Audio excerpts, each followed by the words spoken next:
ինչպես է վերաբերվում, սա որպես առաջին հարց եւ երկրորդ հանդարտ խոսում է խաղաղությունից, խաղաղության հաստատումի տոկոսությունից, հետո այն վիճակը լինելուց,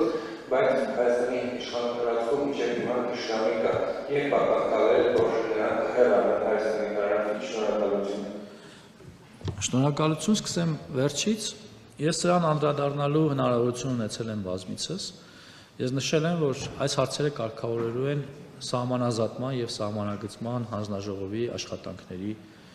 շրջանակներում եւ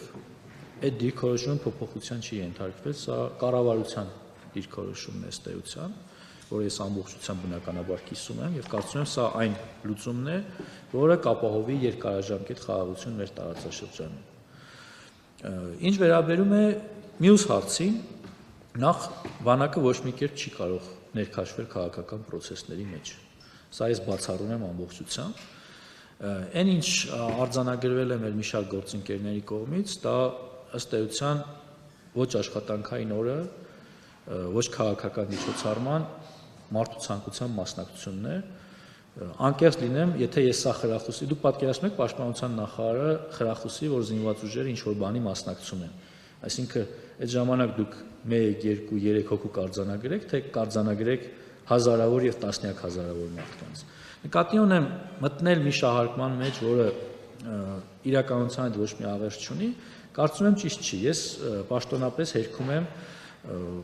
զինված ուժերի մասնակցությունը որևէ քաղաքական ակցիայի։ Ինչ վերաբերում է ձեր կողմից նշած ինստիտուտի կողմից ինչ-որ որոշումներ ընդունելուն, ես նախ նման ինստիտուտ չեմ ճանաչում եւ բացառում եմ, որ Հայաստանի Հանրապետությունում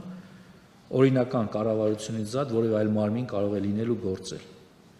Ինչ որ մտածածին առ ոչինչ, գուցե վիրտուալ մարդիկ իրենց վիրտուալ որոշումներով լցնում են դաշտը, համացանցը, դուք էլ օգնում եք, որ դրանք տարածվեն։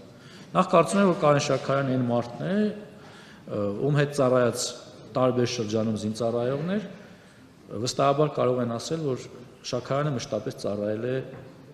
Հայաստանի Հանրապետությանը եւ արժանացել է կոչումների եւ շնորհների հիմնականում հայրենիքին մատուցած ծառայությունների համար։ Եվ այսօր մարդիկ ում, չգիտեմ, ես օրինակ չեմ ճանաչում, եթե այստեղ կան մարդիկ, որ իրոք ճանաչում են ձեր կողմից վկայակոչած մարդկանց, այսօր փորձում են կոչումներից զրկել կամ ինչ-որ կերպ